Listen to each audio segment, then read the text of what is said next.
3 different games, Welcome to the wins sports. that turned to losses in the final 60 seconds. And the one that hurt the most, I think, was the the intro's on hold. Toast, did you by chance catch the end of the Oklahoma LSU game? No. So, hold on. Are we live? Are we live right now? Yeah, we are. Okay, what's up? Good morning, everybody. So, Toast, at the end of the Oklahoma LSU game, I had Oklahoma team total over 20.5 for a full unit. I liked it a lot.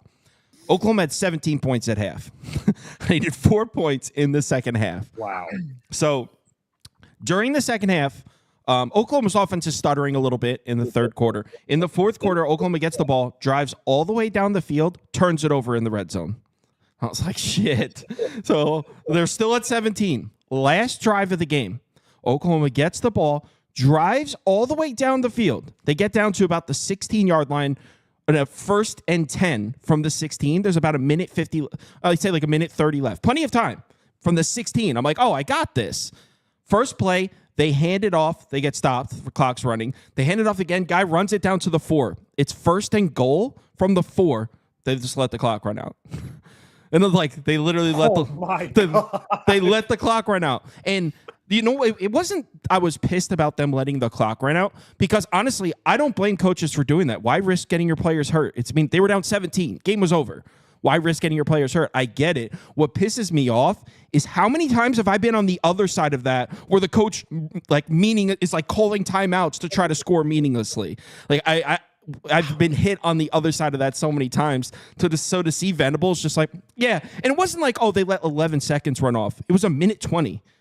They ran the ball, it got stopped. They let it run down to 40 seconds and then ran the ball, got the first down to the 4 and just let it run out. I was, how to describe it? Livid? I was so mad. Dude. But yeah. That's some bullshit. And the freaking Florida State, I had plus 16.5. Florida has the ball up 13, drives down, scores with just a few seconds left. They had it was all they needed to do was get held to a field goal, scored a meaningless one. Dude, I had so many wins turn to losses in the final. I got witching houred. Yesterday. A continuous witching houring. I was witching houred to death yesterday. So yeah. How's everyone doing, by the way? Anyone else lose a lot of money yesterday? Nope, I actually had a fantastic day on the hardwood myself. So I'm starting to figure it out. But don't worry, I was there for like 2 weeks with you. Don't worry, I couldn't win a bet to save my life. So it's what would you rather do, Toast? Would you rather have a bad day where your picks were terrible or have a bad day where you had terrible luck? Like, what do you think's worse? I would take the terrible luck just because at least if my picks were bad, I can sit there and be like, at least I wasn't wrong as far as how I crapped the game. I'll take the bad luck over and over again. So at least I can tell people that won't happen again. Well, the thing is you can't. So in a day like that, because yesterday I don't feel like my picks were terrible. I had some bad luck. And in a day like that, when someone comments, this guy sucks, you can't say anything because you look like a moron. If you're like, I should have won, you look like an idiot if you say that. And for me, obviously, my college basketball didn't start out very well. Shocker. But again, yesterday, 2 of my losses were a first half under and a full game under the Creighton game. And Ryan Kalkbrenner gets called out or gets ruled out. And 2 threes in the last 24 seconds kill the first half. It barely goes over by 7 points. Did I cap that game wrong? No, I just expected essentially the best rim defender in the country to play. He didn't. It is what it is. But I can't really argue with anybody if they tell me that I suck because of my first couple weeks, See, so that's another one. Clemson. I mean, South Carolina drove down to take the lead with a minute left, and then they converted a 3rd and 18 to get that. And then on the other side, Clemson drives all the way back down the field and then throws a pick on the 20. So that one could have been a win also. I wouldn't say I deserved to win that, but it's just like a coin flip game that I was on the wrong side of at the end. But all right, let's talk some NFL. I'm going to say something it's a dangerous sentence I'm about to say. I'm entering dangerous territory here. I like my bets a lot today. It's a dangerous phrase. It's a dangerous phrase to mutter. And especially on the YouTube show, if you are verbal about what bets you really like, psychopaths are going to put their entire bankroll on it and then send you death threats if it doesn't hit. So I'm very careful about using said phraseology because it oftentimes results in disaster. But in all seriousness, I like my bets today. I do. So we'll see how this story ends. It could be a tragic ending. All right. Someone goes famous last words. All right. So you guys want to get started? Please. Go. Let's go. And we'll start with, in my opinion, the worst game on the board. Seattle on the road in MetLife. I have two games I did not bet. This is one of them. My thoughts on the game are as follows. This is, quote unquote, the spot you bet the Jets. You got the Seahawks coming off back-to-back huge division wins. They beat the 49ers, beat the Cardinals, back-to-back huge wins. They fly across the country to play a Jets team that's looked pretty terrible, coming off a bye, well-rested. This is the spot you bet the Jets. That being said, how many times have the Jets lost this year in their quote-unquote spot to bet the Jets? There's been several sharp spots to bet the Jets all year. We've seen a lot of them. They just still find a way to fuck it up. So the way I'm looking at it, I don't have a bet on this game currently. I guess if you put a gun to my head and force me, I'd probably just take the Jets. I think they're actually laying one now. So that would be indicative of some sharp action coming in on the Jets this morning. Again, that's what it's indicative of. I'm not saying that's what it means. I think the Jets probably win. It's a Jets spot, but I'm not betting this. Like I said, there are two games I passed on, and this is one of them. Toast? It'd be Seattle or pass for me. I didn't actually bet this game, but Seattle has a lot of success in this building. I mean, I know if they won a Super Bowl, I'm not really trying to put too much stock in it. I'm just saying that flying across the country to this MetLife Stadium with Geno as their quarterback after they throttled them last year as well. I just think that Seattle's playing much better football right now. Obviously, everybody knows that. I get the spots is really bad for Seattle with the travel. I don't really care. I think they've kind of turned a corner here. I bet them last week or 2 weeks ago to win the division at like plus 600. They're going to need to win this game and have a couple of losses and whatnot. But I think they get it done here right now. But we'll see what happens. Steve, are you're supporting your Steve's from Seattle, by the way, if you guys didn't know. Washington State. Let's not say Seattle, please. What do you always clarify that? Do you have something against Seattle? I don't love Seattle. I really don't love the city of Seattle. Seattle's like San Francisco. It's just an overall shit city that nobody wants to go to. There's been several times where we're like, Steve's from Seattle, and he's like, no, not Seattle. No. Get off me. Well, I agree with you guys. Obviously, the Seahawks are the better team, but I do not love the spot. So my best bet in this game actually is the under 42.5. Seahawks haven't scored more than 20 points since week 7, averaging 16.5 points per game. The biggest issue is we just haven't quite got our running game going. Kenneth Walker, last 4 games, 64 carries, 190 yards for 2.9 yards per carry. The O-line just, if you watch the games, the O-line just hasn't got the push that we need.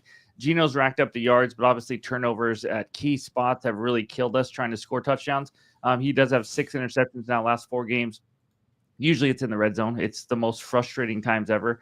He has 12 TDs, 12 picks on the year. We've struggled the last month or so just trying to score in the red zone in general. And then the Seahawks defense, you guys have seen it. It's becoming dominant. I'm starting to believe in this. Since their bye, they have now shut down San Fran and Arizona. They held them to 17 and 6 points. And what the big part of it is their run defense. My goodness. Big boy Leonard Williams is playing out of his mind right now. They just held Connor and Benson combo to 26 yards. Held McCaffrey on 20 carries for about 79 yards, which, isn't bad for McCaffrey. And the Hawks getting pressure. If you watched it last week, doesn't mean it's going to continue every single week, but they lived in the backfield with Kyler Murray. They had 5 sacks, a ton of pressure. Overall, they've just been proving that coach has actually finally figured out this defense. I love Witherspoon in the secondary as well. But Jets offense, obviously, we know they can't get the pass game rolling. Only 184 passing yards last week versus Indy, which is pretty pathetic. They lack a deep passing game. The running game, Breece Hall is the key. But if this Seahawks defense can shut down Breece Hall, I don't see this team moving the ball much. I see a struggle on both offenses. I see a lot of field goals. If you want to take some field goal props, but honestly, the biggest weakness for the Jets defense is their run defense. And I don't know if we can take advantage of this all the way in New York or in New Jersey, and just the way we've been running the ball. So I see a really low scoring game, like a 20-17 maybe type of game. And so give me the under 42.5 in this one. But I would take the Seahawks. But again, just a bad spot in the schedule. I want to address Brian Jones is in the comments. Brian Jones is a cool guy. He said, I don't know what Kyle's smoking. Rodgers is done. I'm specifically referring to the spot for Seattle. It's not me saying Aaron Rodgers is good. If you remember, we saw Seattle in a similar terrible spot earlier in the season. They lost to a man named Daniel Jones, who is no longer employed. Oh, actually is employed now. So this is by no means me saying Aaron Rodgers is not done or Aaron Rodgers is great. I'm saying the Seahawks could lay an egg here. Prop Beaver. Anytime, TD. Anytime, touching it down, scoring and running around. It's the anytime, touchdown, scoring. Anytime you need touchdown. Yeah. The legend returns to MetLife. Geno Smith takes field today. Yes, sir. The man who doesn't write back, he must have forgotten his pen. He's coming back to the great state of New Jersey today. And the Jets are tied to have allowed the most rush TDs to quarterbacks. And all of this damage has come since Robert Saleh has been fired. Yes, you've heard that correctly. The 7 rush TDs that the Jets have allowed to opposing quarterbacks have all come in their last 6 games, with all but one of those 5 opposing QBs managing a rush TDs, opponents averaging more than 1 rush TD per game. Now, Geno certainly isn't a rushing threat, but he does have 2 rush TDs on the season thus far, and with at least 1 red zone rush attempt, which all of the last 6 opposing QBs have, dating back to 2021, Smith is over in 4 of 18 opportunities with a 22% hit rate or implied odds of plus 355. So at the fat price of plus 650, I'm just hoping to join along in the fun of QB rush TDs against the Jets, especially Geno's return to MetLife. He ain't writing back on these hoes. Give me Geno Smith plus 650. He's betting Geno Smith anytime touchdown because I quote, he ain't writing back on these hoes. And to clarify, Prop Beaver's not in a bad mood. He's sick. Yeah. So, that's how he's been sounding for like 3 days. He's not in a bad mood. He's literally sick. Yeah. All right, let's move on. So he's sick. Does that mean I can't give my acceptance speech for my head-to-head win last weekend? Or no, are we just congratulations on your square cash. It took until the very last moments of the game where my boys not on mine. I had 26.5. Thank you. Okay. But I just real quick want to thank my family because I wouldn't have won that without them. So thank also want to thank the Lord and the Lord. Yeah, for always being there. He's always first and foremost. He's got my back. Pittsburgh, Cincinnati, Bengals up. Got minus 2.5. I don't think you can get that anymore. Probably would still take the Bengals at 3. I'm taking Cincinnati off a bye. I mean, as you guys know, I don't think the Steelers team is nearly as good as people perceive. I'm not saying they're a bad team at all. But as you guys probably know, when the Steelers beat, what game was that? Hold on, let me pull it up. When did I place that? 1 second. When the Steelers beat Baltimore. So 2 games ago, I placed a bet on the Steelers to miss the playoffs, sitting at 8-2, because I felt the second half of the season was just a much different situation than the first half. The Steelers had a very fortunate schedule to start the season, which isn't their fault, but that's what they had. Now they're about to go through the gauntlet, and for example, a few weeks back, the Steelers had Washington. They were coming off a bye week. Washington was coming off a huge game. They got Washington in a bad spot. Now they start seeing some decent teams, or the Bengals I consider a pretty decent team, in fortunate spots for them. The Bengals are coming off a bye here. Also, the Steelers team continues to not run the ball. Now, I know saying that triggers Steelers fans. They're like, oh, we're averaging 129 yards a game. Doesn't matter if you hand the ball up 40 times. That's not good. They're one of the most inefficient rushing attacks in the NFL this year. In the last 3 games, 3.7 yards per carry, success rate per rush down to 32.1%. And this Bengals defense has actually been good against the run. In their last 3 games, they're allowing just 105 rushing yards per game, 32.4% success rate per rush. So the Bengals defense has been pretty good against the run. The Steelers continue to struggle to run the ball. So that means we're looking at Russell Wilson here to try to keep up with Joe Burrow and the Bengals passing attack. Now, the thing with Joe Burrow is in the Steelers-Ravens game, we were talking about Lamar Jackson's history against Pittsburgh. He always struggles against Pittsburgh, right? That's why I took the under in the game. The Steelers are always able to give Lamar Jackson problems.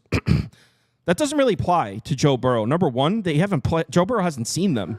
He's like always hurt. So you'd be surprised. Joe Burrow really hasn't played the Steelers that many times. And also, Joe Burrow is different than Lamar Jackson in a sense that he gets the ball out. Lamar Jackson, the reason he struggles with Pittsburgh is he holds onto the ball longer than any other quarterback in the NFL. Now, he often makes plays when he does that, but the Steelers pass rush are able to just disrupt that. Joe Burrow gets the ball out. That doesn't apply to Joe Burrow. So I'm not really worried about Joe Burrow. Now, it's the Steelers defense. I'm sure they'll make some plays. But coming off the bye, I expect the Bengals at home to put some points up here. And look, the Bengals pass defense is not good. I'm sure Russell Wilson is going to be able to make some throws, for sure. That being said, the Bengals do run a decent amount of cover 3. Russell Wilson's been pretty awful against cover 3. I would also lean over if you're looking to bet a total because I do think the Steelers are able to get the ball in the end zone a couple times. But as a whole, I think Cincinnati controls this game start to finish. I'm on Bengals -2.5. Love it. I have a serious question. I'm not talking shit. What do you know of the last 3 of the last 4 games they've played together? Has Joe Burrow played? Joe Burrow hasn't played the Steelers since I think 2022. I'll pull it up to confirm that, but I was just curious because I you know me, I'm playing Tomlin as a dog no matter what every time. But I was just curious because Steelers has absolutely owned this team. But for me, actually, I have it right here. The last time Joe Burrow played the Steelers was November 2022, so over 2 years ago.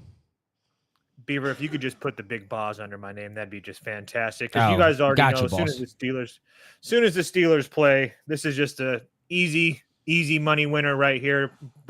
Chris Boswell over 7.5 kicking points. It's at +100. The books you got caught sleeping this morning, guys. Caught sleeping today.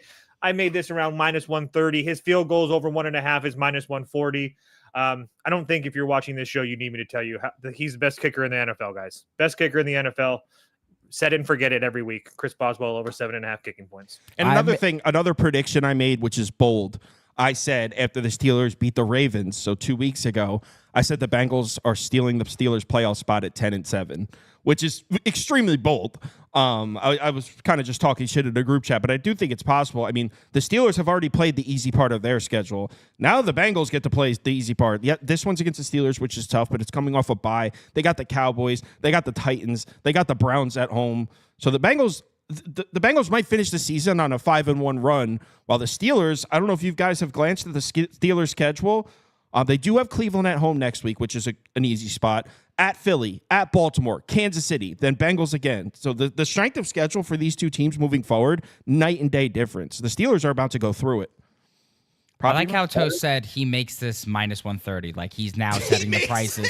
He's now setting the prices. I have said this for weeks now. I have my finger on the pulse of kicking. No, props. you do. I will not be listening to anything else. Until somebody can beat me. Next season, I'm going to be joining you in the kicker props because I'm putting my pride to the side. It's all about profitability. Thank you. Yeah, so for this one, I mean, I think you also talked about this too. I guess I skipped ahead of you, Jabo. Sorry, but I'll get to it real quick. George Pickens over receiving yards. I know Toast also said that he liked this one as well. So I guess I'll just throw it up for him afterwards.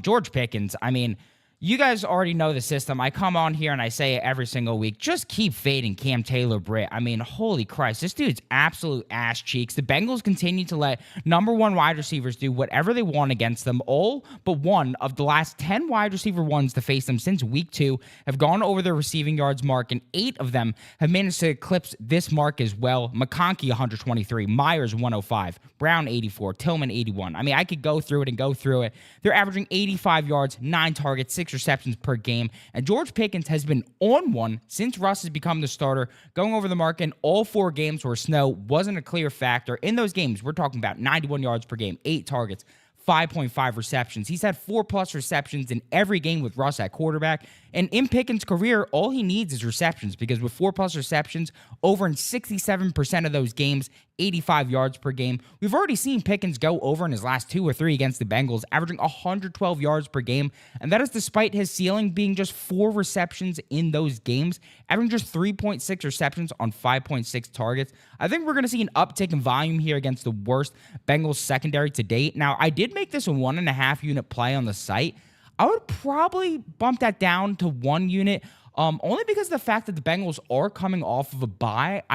I didn't take that into account when I did originally place the bet. Anarumo, I have shown him a bit of disrespect this season, but this guy's gonna lose his job, essentially. You have to game plan around this guy. So one would hope that he does try to double team George Pickens here, but I simply put, this is the ultimate system. Wide receiver ones against the Bengals. I have to play it, so I'm putting a unit on it. If it wasn't off the bye, this would be a 2-unit play, but give me George Pickens against the Bengals no matter what. Steve, what do you think? Yeah, I like that Pickens bet too. And what you said, the over is actually hitting 4 straight Bengals home games as well. Just a quick trend, but I think it's kind of a trap line. I think this is the Bengals. If you got to take a side, I think this is all Bengals. But my best bet in this game is Jaylen Warren over 38.5 rush yards.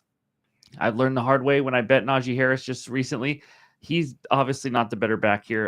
In the last 5 games, he's gone over this in 5 straight, averaging almost 50 yards per game. Rush attempts, he's averaging 11 rush attempts. I don't understand. If you're a Steelers fan, leave a comment below. I don't get why Najee Harris is still getting so many more carries than Jaylen Warren. There's got to be a reason for it. But yards after contact, he's been a beast. Even if he has a slightly below average, we're looking at 10 carries, 4 yards a carry. He's going to hit this. This is just about the number. It's just way too low for how explosive he can be. Bengals have been better lately, but still 31st in success rate versus the run. Not a great tackling team. I love Jaylen here, but last week, Najee Harris, 16 carries to Jalen's 11, and it hasn't even been close the last 3 games. Najee Harris, last 3 games, averaging 2.5, 3.5, and 2.6 yards per carry. It has been atrocious. 157 total yards. Jaylen Warren, 4.7, 4.6, 4.1, 152. He has 5 less rushing yards in the last 3 games on 21 less carries. If you watch the game, you know Jaylen Warren is the more explosive and the better back. 38.5 is just disrespectful. So give me Jaylen Warren over 38.5 rush yards. I was considering a Najee under. And Logan Wilson is out for this game as well, which should help you. So, yeah. Najee Harris sucks. I'm just going to say it.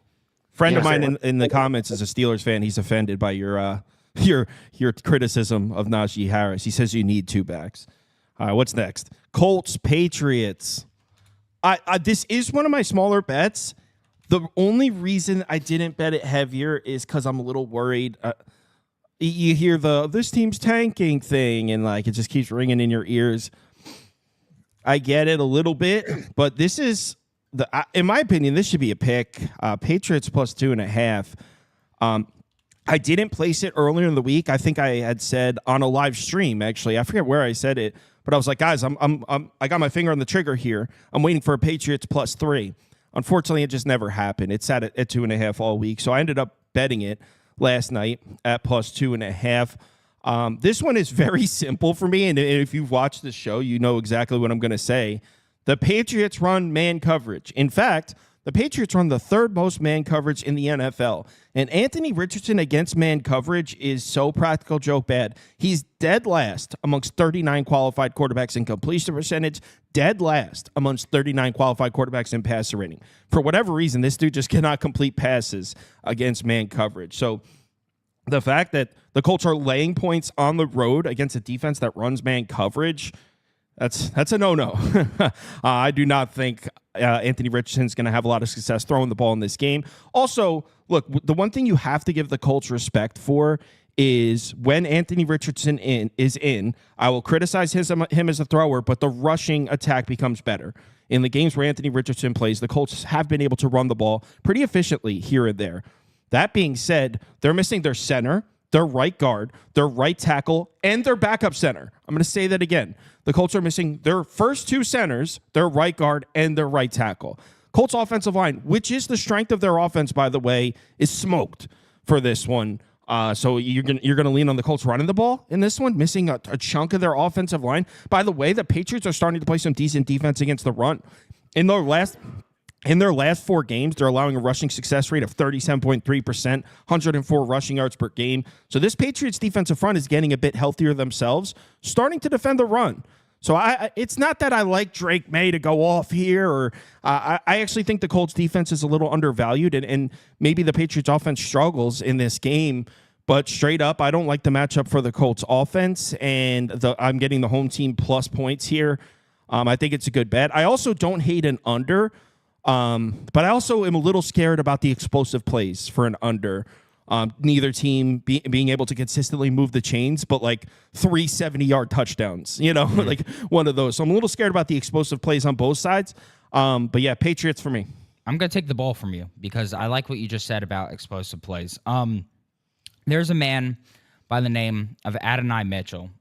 You probably haven't heard much of him this year because he really hasn't gotten the chance to make many explosive plays. I mean, week 1 of this season, there were 2 balls that were probably inches, actually might have been feet because of how poorly Anthony Richardson threw the ball. But this guy had 2 balls that could have been 60-yard touchdowns week 1 that just didn't go to him. He is in a prime spot to make some boom here, and I think he's going to have a fantastic game here. I think this is a spot where we see Adonai Mitchell really break out. And why? Because he has all the tools to be a stud in this league. You want to know who's second in both separation score and route win rate against man coverage this season amongst guys like Brandon Ayuk, Mike Evans, Nico Collins, A.J. Brown, some of the best man coverage beaters in the game? Adonai Mitchell. The issue is that he's rarely seen in the field. He's having just 26.5% of snaps over his last 10 games, and his young QB continuously misses him on big throws. But we got Downs and Doolins out for this game, and Antonio Pierce is entering this one banged up as well. Well, when Mitchell had Downs out in the beginning of the year, he played 64% of the snaps and 59% of the snaps. Now he's going to face a Patriots defense that is 3rd in the NFL in man coverage rate. And listen to this.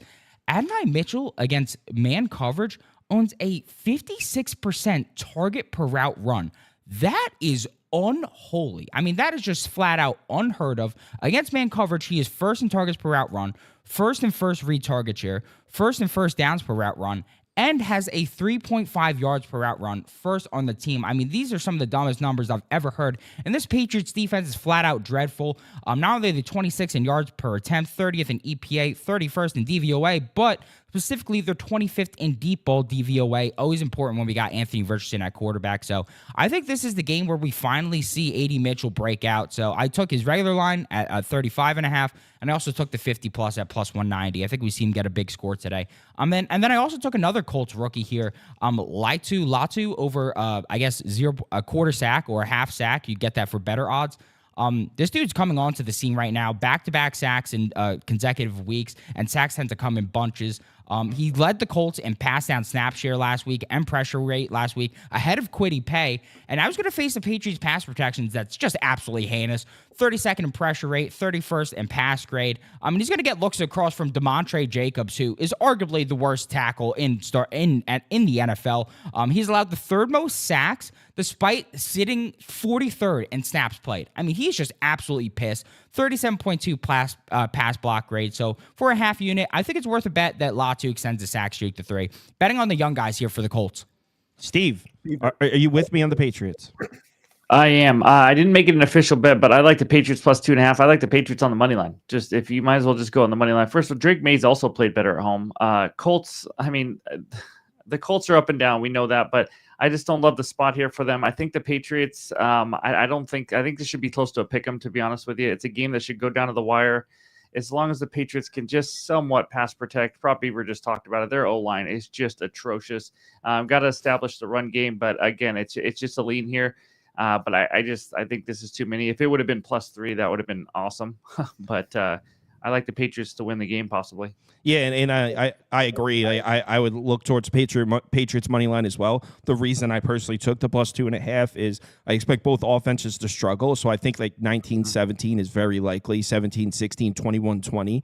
I think we could see a game like that where a plus 2.5 could actually come in handy to have those 2.5 points in your pocket. Toast. I didn't play anything because I was kind of scared about playing on the Patriots, but I knew that you really liked them. But it's funny, Beaver, that you picked on Mitchell because I have Mitchell written down as an anytime touchdown just because of his average. Yeah, just because of his ADOT, it's over 12. I mean, the target share versus man coverage is over 43%. So I'm going to end up placing this bet right now because usually when Beaver places a bet, I usually do the touchdown side of it, and it works out pretty well. So Mr. Mitchell with an anytime touchdown at like plus 300. Next, Arizona, Minnesota. Oh, sorry. I was just going to say, you guys got some guts because anytime I see all the numbers and everything looks good for a Colts wide receiver, I see Anthony Richardson as the quarterback, and then I move on usually. So I got plus 340 on that. I put $40 on it. I'm just going to take a leap of faith today. There you go. Ooh, I don't think you have a bet in this one. Steve, do you want to go first in this? No, this isn't one of your games. All right. We're on Cardinals, Vikings. Here we go. So I do have a bet in this game. I placed it. This is one of the ones I placed early in the week. I don't dislike it, but I don't like it as much as I did when I first placed it. I'm on Cardinals plus 3.5. It's one of those, and if you've watched this my stuff, you know that this is the what I struggle with is obviously you want to get your bets in early, right? You want to beat the line movement. But then when I do that, sometimes as the week progresses and I'm handicapping these games a little more in depth, I find out that I don't really want to be on that side. So I'm on the Cardinals plus 3.5. But as the week progressed and as I looked more and more at these games, started not really to like the matchup for the Cardinals offense. That being said, I don't like the matchup for the Vikings offense either. But anyway, let's talk about it. So this is a Cardinals offense that wants to run the ball. Well, actually, first, spot-wise, solid for Arizona, right? Coming off the worst game they've played in a while. Before that, they were looking like one of the most consistent teams in the NFC before last week, and then they laid an egg against Seattle. So bounce back spot for the Cardinals there. And honestly, this Vikings team is just skating by. Ready for this? I'm pulling it up so I can give you the exact teams. This Vikings team hasn't played a good football game in a long time. They haven't. I would say this Vikings team, yes, they're sitting at 9-2. They haven't looked like a 9-2 team since September in the first half against the Packers. In the last 4 games, we're talking down to the wire type football games against the Bears, the Titans, the Jags, the Colts. Before that, they lost to the Rams. So I don't really know why this Vikings team keeps getting priced like a 9-2 team when they're not playing like a 9-2 team at all. They're playing more like a 500 team. And my play on the Cardinals is more, this should be like -2 because these two teams are about the same as far as how they're playing. These two teams are pretty similar, which means in Minnesota should be about -2. The fact that it's plus 3.5 is an indication of what Minnesota was doing 2 months ago, and not an indication of how they're playing right now. So that's what my bet is on. That being said, it's going to be a struggle for the Cardinals to run the ball in this game. Minnesota's great against the run. They also blitz a lot. Kyler Murray, not the best numbers against the blitz. He hasn't been that great handling pressure. So it's not the greatest matchup here on paper for the Cardinals. That being said, on the other side, Cardinals are starting to play some good defense, and the Vikings can't run the ball anymore. The Vikings' run game has fallen off a cliff. First 3 games, it was looking like Aaron Jones was going to be Offensive Player of the Year. They haven't been able to run the ball in 2 months. So the Vikings just don't have a run game right now, which means there's a lot of pressure on Sam Darnold to make throws. He should have time in the pocket, but, I mean, his turnover-worthy play rate is crazy. He's 39th in the NFL in turnover-worthy play rate from a clean pocket. So just because you give Sam Darnold a clean pocket doesn't mean he's not going to still gift it to the other team. In fact, he's still putting the ball in harm's way at a very high rate. So there's always the risk of interception. And this Cardinals team, this is the last thing I'll say. Sorry, I'm rambling. This Cardinals team, check out their last 4 games. We regard the Cardinals to be a bad defense, right? In their last 4 games, they're allowing 5.9 yards per pass attempt. 5.9. That's against the Dolphins with Tua, the Bears, okay? The Jets with Rodgers, Seattle with Geno. So they've played 4 games against, 3 of them against capable quarterbacks, 1 of them against Caleb Williams, 5.9 yards per attempt. So the idea that this Cardinals defense is just getting cooked through the air is not based in reality. They've actually been playing some solid defense. I played at plus 3.5. It should be 2, in my opinion. Gentlemen, Steve, what do you think? Yeah, no, I think we handicapped this game the same way. So I don't have a best bet. A lean was the Vikings minus 3.5, but after listening to you, I think what I lean more towards is maybe a Cardinals team total or the under in the total game, and that's kind of where you were at. And just like you said, the ways to beat the Cardinals is you got to stop the run. Vikings are as good as any team in the NFL. You saw the Seahawks stuff they're running. They had literally no answers. And then also get pressure and blitz Kyler Murray. Well, guess what? That's exactly what the Vikings do. So especially in Minnesota, I don't see how the Cardinals score a lot. I think I just saw a team total at 21.5 for the Cardinals. I would probably lean that under. I know I didn't give that to you, Prop Beaver, but probably Cardinals team total under or the under in the full game. But exactly what Kyle said. I don't trust the Vikings offense. That's why I didn't lay the -3.5 with the Vikings, especially Sam Darnold. But I just think this is a tough spot. But again, the Arizona Cardinals are a team I can't figure out this year sometimes. But it does look like their run game is struggling a little bit. And if it struggles, again, this is a team, even though we all talk about Kyler Murray, this is a run-first team that has to establish the run. If they do not do that, they absolutely struggle. And I think their team total under 21.5 is probably a good bet. If you want to go under or under in the full game, you could do that because, like Kyle said, Arizona's defense playing a little bit better. So, yeah, that's what I got. But those are just leans. All right. Prop Beaver Toast. Yes. So as I just want to read the 2 super chats. eShip, I believe, had cards. That homie with the big feet, I believe, said, all I want for Christmas is Beaver wrapped under my tree. Interesting. Okay. And then, so for this one, what do I have? I have James Conner. I think alluding to what you guys were saying about the run game, I do have James Conner under 50.5 rush yards. Now, the one caveat I will say, I guess if you are a pro Cardinals better in this game, or I guess maybe if you like James Conner's over rushing yards here, Ivan Pace is on the IR. That dude's a phenomenal run stuffer, so I guess that's a positive point if you are, I guess, want to fade my pick. Here's a lot of bad points now. James Conner, 72.3% of this guy's rush attempts are man gap concept.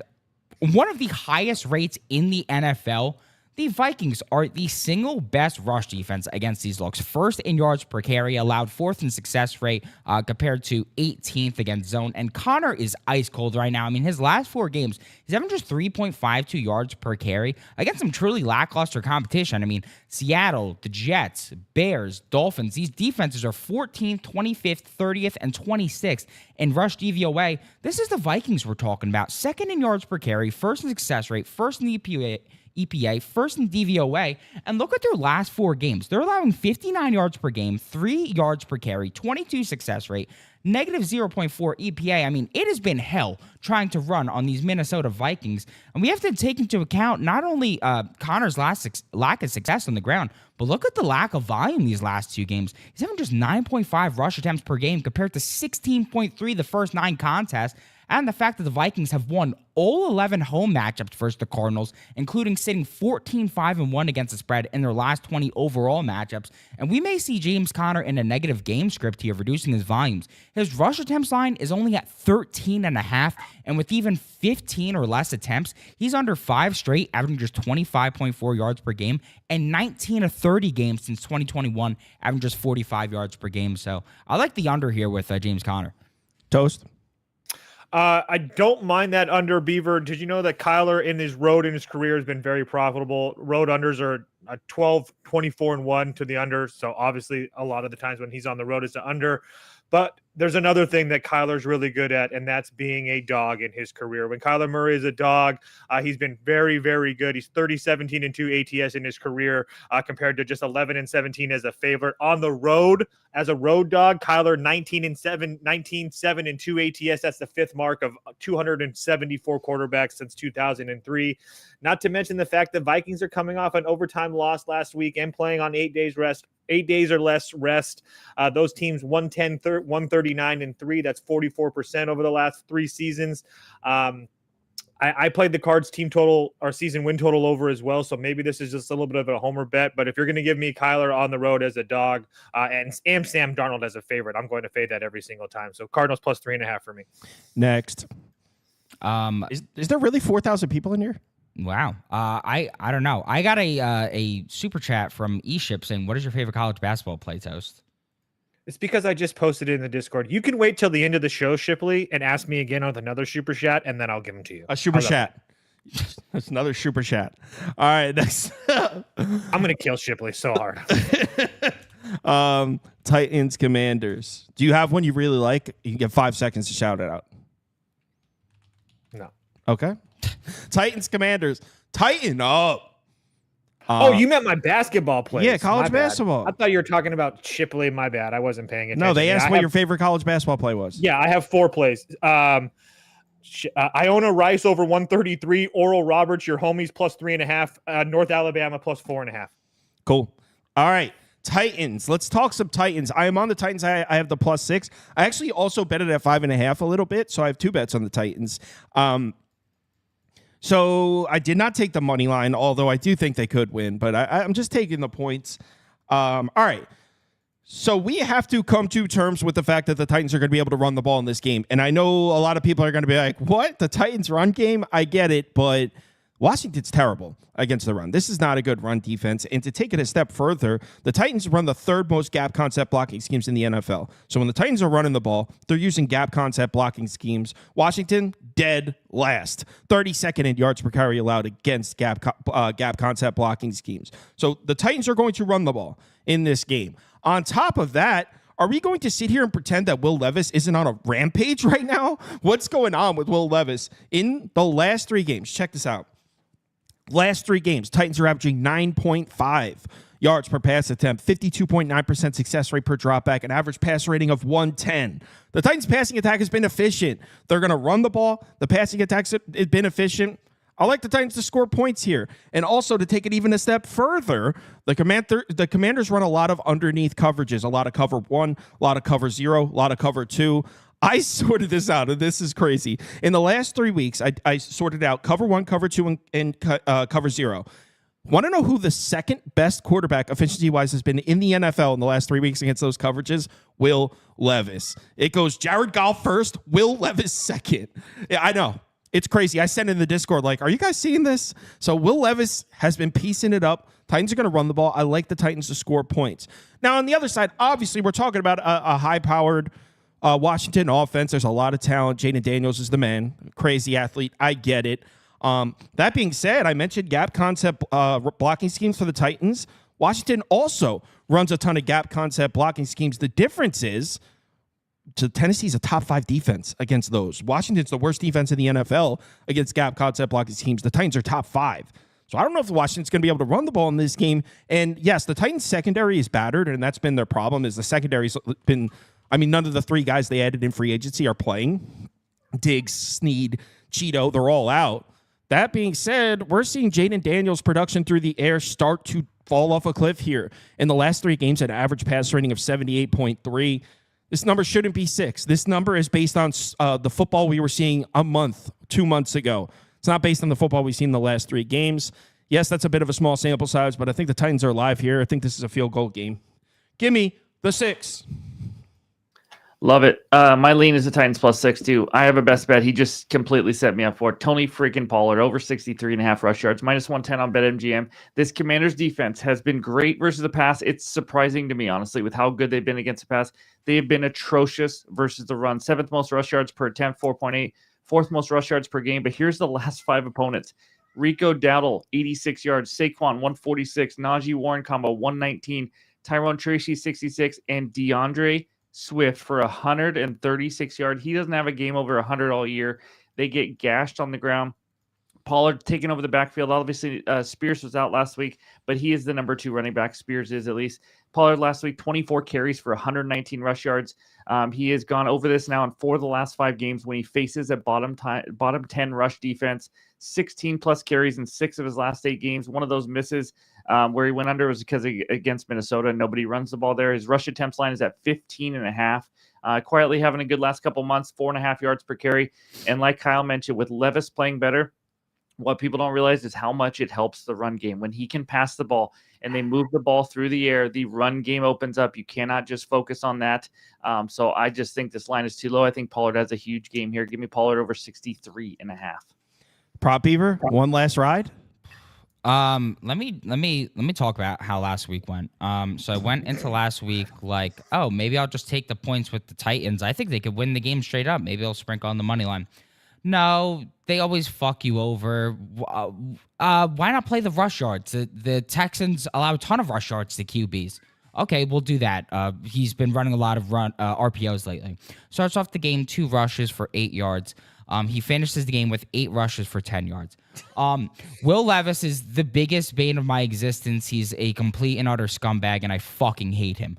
I think I'm now 0-12 on bets on him or his team this season. I truly have no bigger disdain for anybody on the planet than him. What I will bet on in this game, because I watched him in the pocket last week and how he operates, I mean, just zero pocket awareness, an utter scum. Washington Commanders team total over 3.5 sacks. Wow. I mean, if you just watch this guy operate in the pocket, I don't think I've truly seen anything like this. I mean, the Titans brought in Brian Callahan. He brought in his legendary football dad, Bill Callahan, to try and overhaul this offensive line this offseason. But when you completely neglect to address the right side of the offensive line and your center free agent edition gets injured midway through the season, it leaves you with the same atrocity you had before. Titans pass protection, 27th in pressure rate, 28th in pass rush grade, 31st in adjusted sack rate. But listen to this. The last 3 weeks, they are allowing a 39% pressure rate, which is 29th, and a 25% adjusted sack rate. You heard that correctly. Will Levis is getting sacked every 4 dropbacks. If you look at Levis in healthy starts, opponents are now over the mark the last 5 or 6 opportunities this season, averaging 5.3 sacks per game, and last 7 to 10 headed back to last season, averaging 4.9 sacks per game. Here are the pass rushes in adjusted sack percentage this season. The Texans, who are second, the Jets, who are third, the Vikings, who are 10th, the Chargers, who are 6th, and the Packers, who are 18th. The Commanders are 9th after Thanksgiving action, so we fit right in with this crowd here, and we're getting this at plus money. On top of that, the Commanders' sack rate increases by 2% at home, so I'm just going to keep fading Will Levis. This dude has zero pocket awareness whatsoever. Good analysis there. I always say that good football analysis comes with the phrase complete and utter scum in it. Yeah. So someone mentioned Marshawn Lattimore, and it looks like he is going to make his debut for Washington. Definitely makes the Commanders secondary a lot better. I'm not sure how much he would move the needle for me in his first game with the team. I think down the stretch, it certainly helps, certainly makes Washington a better defense moving forward. But in his first game, never played in Dan Quinn's defense before. I'm sure he helps, but I don't think it would move the needle for me at all. Toast? I tailed you on the Titans. I did look it up a little bit just so I didn't sound like a complete putz. And I did notice that Jaden Daniels, one thing with him is those first 9 to 10 weeks of the season, he was like the best quarterback in the league. The last 3 or 4 weeks, he's down in like the bottom third of the league. And the other thing I found out that was kind of interesting about Washington, they're really, really good the first 3 quarters of the game. In the fourth quarter against the spread, which I know that's a very niche market, but they're only 2-10 versus the spread in the fourth quarter. So whatever happens at the end of the games, Washington's not doing a very good job of doing whatever they need to do. So I tailed you with the Titans, and that's all I really got. I just have one question because I'm actually considering tailing Jabbo. Is Tyjae Spears being back? Is that any factor or no? It doesn't. No, even in his last few games being back, you can tell he's the number 2 guy. They'll use him on pass catching too. It doesn't really worry me, to be honest, because I don't think we don't need those 24 carries to get over this. Okay. Yeah, his rush attempts line, I think it's 15 at 15 and a half, I said. I mean, I think we could get that's 14, more than enough volume. Okay. Yeah. All right. Also, one other thing. By the way, Lattimore, it looks like is not playing. I'm reading doubtful. People in the comments are saying he's ruled out. That must have been an update from this morning. I didn't see that last night late when I was looking at this. So, all right. Did you want to add something? My bad, Toast. Oh, I was just going to say Cliff Kingsbury known second half really, really bad in the second half. At Texas Tech, at USC, and at Arizona in the second half of the season, all of his teams go to absolute shit. So, well, how do you like that? Wow. Houston, Jacksonville. Does anyone want to take the mic? Because this is the other game I'm passing on. I'll take it. Take it away. I'll take it. Okay. Yeah. So we're going with Brian Thomas Jr., the young stud. And we're going to Ladders Town. We've broken a lot of ladders this year. We've actually been taking the chutes down. Not too many ladders we've been climbing, but we're going to climb this one because BTJ has been an absolute cash cow at home with T-Law. 4-0 to the over, averaging 91 yards per game compared to 4-1 to the under at home, averaging 46 yards per game. And what's crazy is the fact that he's actually getting more usage on the road. He's just twice as efficient at home. And do you want to know who his lone road cash did come against, though? It was against these very same Houston Texans, where he managed a season-high 9 targets and 6 receptions for 86 yards with both Gabe Davis and Christian Kirk on the field. Neither will be on the field for this one. And we've been seeing the Texans getting cooked by number one options as of late, with the last 7 to 9 wide receiver ones to face them clearing the mark. Ridley, 93, Lamb, 93, Adams, 91, Downs, 109, Douglas, 92, BTJ, 86, and Jettas with 81. 10 different wide receivers have hit 80-plus yards against the Texans in the last 10. I think we're going to see maybe a drop in efficiency with more focus on him, but I think we're going to see an increase in usage to get him over the mark. I think that it also helps the fact that we're going to get a bye week the past week to rest that chest and rib injury that was bothering him a bit heading into that Detroit game. So, yeah, definitely taking that over BTJ. Steve, Toast? Yeah. You want to go, Toast? Go ahead, Jabbo. I'm on stick kicking prop. It's really easy. So go ahead. Just go. Okay. Texans, by the way, trend 9-2 straight up after a loss since the start of last season. But I got 2 best bets. And this first one, I did an alt line parlay on my channel. It's the first leg of it is Nico 60-plus rush yards. You could just take his over. I also like his over 85.5 receiving yards. Did I say rush yards? I meant receiving yards. Yep. Nico over 85.5 receiving yards if you want to take that. I think he has an absolutely monster game here. And I also have Nico for a touchdown as well. It's all things Nico. But numbers since he's came back from injury, 78, 54, 92 receiving yards. He was on a snap count in game 1. And also he has now had 110 receiving yards taken back with 2 touchdowns because of an offensive penalty, illegal motion, and illegal man downfield were the 2 penalties that erased a ton of yards. I think that would mean this line would be even higher. So he had 9 targets last week, 5 receptions, 92 yards versus a pretty decent Titans pass defense. And now he gets an absolute dream matchup versus the Jags. He had 151 receiving yards against the Jags earlier this year. Now there's no Diggs, obviously. Jaguars pass defense is almost as bad as it gets. I mean, allowing the 4th most receiving yards to wide receivers. They have allowed the most 20-plus and 40-plus yard plays in the entire league. That's insane. Nico, we know, is a big play guy. He's going to get this in chunks. He has 86-plus yards in every single game this season other than the first 2 games back from injury. I'd be shocked if he doesn't hit 60-plus, so I love Nico to hit 60-plus, and we'll go over the second leg in another game. But if you just want to take his over line, I think he gets 100-plus in this game. And then Nico touchdown. We just talked about the yardage, but Jags ranked 27th in touchdowns allowed. He scored a touchdown versus the Jags earlier. He can score from 50, 60 yards out against his Jags team that gives up huge plays. He can score in the red zone. It doesn't really matter. He is the main man for CJ Stroud. So yeah, all things Nico for me. In regards to his side, I have no play here, to be honest. Yeah, I'm in. That's the boat I'm in. Like I said, this is one of my passes. I have a lot of bets open. On one hand, you have Jacksonville's the worst pass defense in the NFL. They can't seem to cover anybody. Like you said, they've given up the most, 20 or 40-yard plays, whatever you just said. They've given up 20-plus yard and 40-plus yard plays, yeah. Yeah, so they've given up the most explosive pass plays. Completely get it. Houston, a team capable of producing explosive passing plays. It sounds bad, but at the same time, I mean, we need to come to terms where we need to just maybe sit back and chill on C.J. Stroud for a little bit. He's looking like a bottom 5 quarterback. Bryce Young has been better than C.J. Stroud the last few weeks. That's not even an exaggeration or a hot take he has. C.J. Stroud looks terrible. His game last week against the Titans wasn't like, oh, he was a little off. He was flat out terrible. He lost that game single-handedly. And now he's on the road where he's been significantly worse his entire career. Even remember last year when he was going off, he still only had 6 touchdown passes on the road all season. He's not as good away from Houston, and he's playing awful. He's playing terrible football right now, so I can't do it. I guess if Trevor Lawrence is playing, maybe an over? I really don't know. I'm not betting the game. I'm not going to waste your guys' time talking about it. Real quick, what do you guys think is the reason for this? Because there's everybody after last year saying, no way, CJ Stroud's having a sophomore slump. He's the greatest quarterback we've ever seen, blah, blah, blah. Do you guys have a reason why they're struggling I think there's clear lack of creativity coming out of Slowick in the second halves of games. I mean, if your offense is doing phenomenal in the first half, but then doing horrendously in the second half, I mean, obviously there's a clear lack of adjustments. And then the interior offensive line, I mean, one of the worst in football.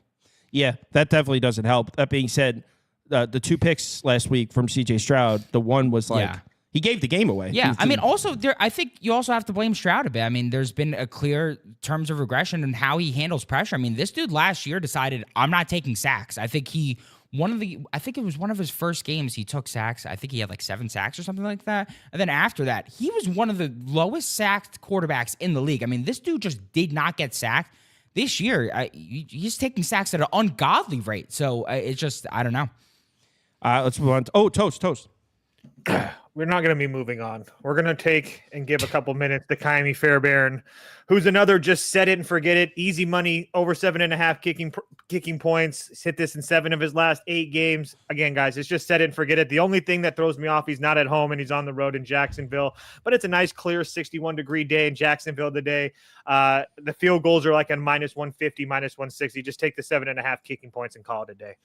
Set it and forget it. Fairbairn. You don't even have to put it up. It's disrespectful that he didn't make a graphic for you. Yeah, he didn't make a graphic. It's because I forgot to put it on the website. It's not Andy's fault. 17 bet. So he's taking Fairbairn over 7.5, even though his rule is only take it when it's 8.5. So he's going against his own philosophy. That's not my no. That is a we rule. need to address that. That is not a rule. That is a That's just a automatic system. bet. If you thank you, Beaver. If you see a kicker that you trust with 8.5 kicking points, it's absolutely free, as we saw that on Thanksgiving. Well, I mean, you did just add a stipulation there, a kicker you trust. Previously, it was just if you see a kicker at 8.5. Okay, you don't even have to say. You can take the kicker you trust off because you won't see an 8.5 with a kicker that you don't trust. Fair. I promise you that. Fair. Go ahead. All right. Next up, we have, is it Chargers Falcons? Yeah, lead us to Sharpsville. So let's take a trip over to Sharpsville. I think Kyle stole this play from me. Actually. No, I put are this you in the kidding Discord me? last night, and I'm pretty sure he stole it. So let's just hear his reasoning. and then Me we can stealing compare it to your mine. play is laughable. It's laugh out loud funny. Me stealing something from you. Laugh out loud funny. Beaver, can I get a Falcon noise, please?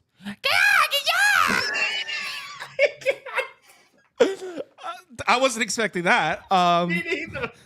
Anyway, this is a beautiful buy low, sell high spot on hot Atlanta. First of all, you got the Chargers, who no doubt has looked like the Chargers have been the stronger team recently. I'm not sitting here debating that at all. Chargers have been the stronger team. They're coming into this one off a short week, riddled with injuries. They're missing both their inside linebackers, who have both played well this year. They're missing Perryman and probably Henley. Henley hasn't practiced. They're probably missing both inside linebackers who are having great seasons. They're coming into this one off a short week, Monday Night Football game, flying across the country to play a Falcons team on the East Coast who's fully healthy coming off a bye week. It doesn't get more beautiful than this as far as the spot goes. Now, obviously, we have some problems with the way the Falcons have been playing football, without a doubt, which is why we're still getting the Falcons +1 here, despite it being such a beautiful spot for them. So it's a perfect betting spot. On a football level, a couple things. The Chargers, as we know, we talked about it last week, susceptible to the deep pass. They're very good against the short pass. They take away those underneath throws. Kirk Cousins is not a guy who throws it underneath very often. In fact, most of his throws, 25.8% are intermediate passes, 9% are deep passes. So Kirk Cousins throws the ball downfield. He's also got very efficient throw. He's one of the more efficient deep ball throwers, just like Lamar Jackson was last week when I took that over or whatever the hell. Also, Chargers run a ton of two high safety looks, second most in the NFL. Kirk Cousins, solid numbers against two high safeties. He's actually 7th in completion percentage. So I like the matchup for Kirk Cousins. Without those two linebackers, Bijan's going to eat. I like the Falcons to run the ball. This Falcons offensive line has been solid all year. It's fully healthy. It's fully rested. Without those two inside linebackers that have been so good for the Chargers, I like the Falcons to run the ball. So on top of it being a pretty decent matchup for Kirk Cousins on paper, I like him to have a run support to work with as well. I think the Falcons will be able to slam the ball between the tackles on this one. So I think the Falcons are going to be able to score on this Chargers defense. Now on the other side, of course, we're talking about Justin Herbert against a Falcons defense that hasn't been very good. We know that.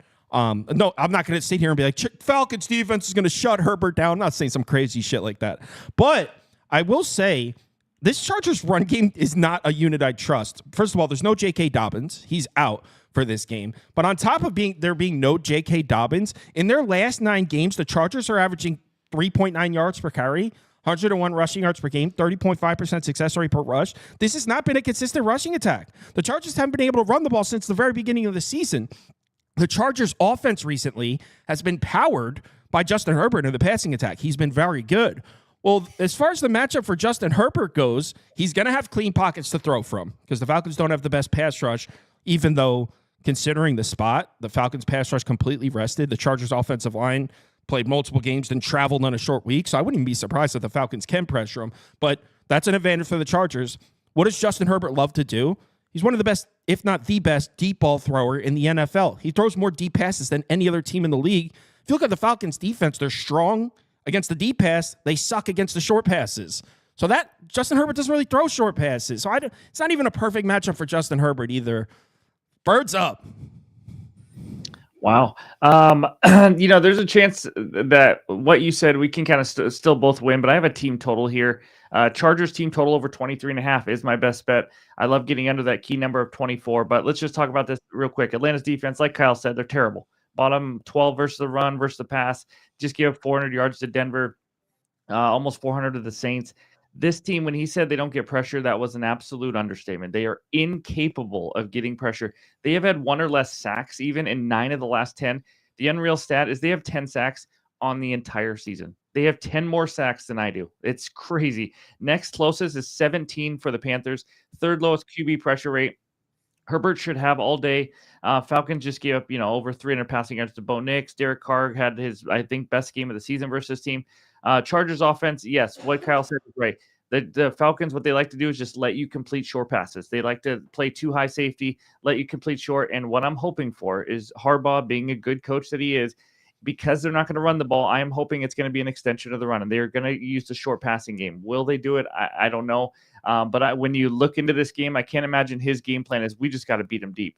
If he just, instead of running the ball, they get those 4 or 5 yard passes on those early downs, I think we're going to be just fine. Like I said, it's going to be like their running game. It's going to be just Gus Edwards in the backfield. So they could struggle a little bit, even though the Falcons' run defense has not been good. Like Kyle said, with the way the Falcons play, they've given up the most completions in the entire NFL. They will let you go short, so that's what I just need to hope that they do. If they try to beat the Falcons deep on almost every play, then I don't know. I don't know if they can get there, but I just don't see Harbaugh having that as the game plan. Chargers been decent on third down. Falcons horrendous, 30th on third down defensively. Offense is more equipped, I think, to handle losing Dobbins now as opposed to earlier in the year when their pass game was really not going.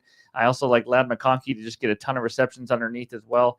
But if you can't get pressure on a quarterback, no matter what your coverage is, all that, if you cannot get pressure, a guy like Justin Herbert will beat you. That's just what it is. So I like the Chargers. All they got to do is get to 24. I like the over in the full game because, like Kyle said, I agree. I think the Falcons will be able to score some points here as well. So over in the full game, but my best bet is the Chargers team total over. Prop Beaver, they liked your Falcon noise, by the way.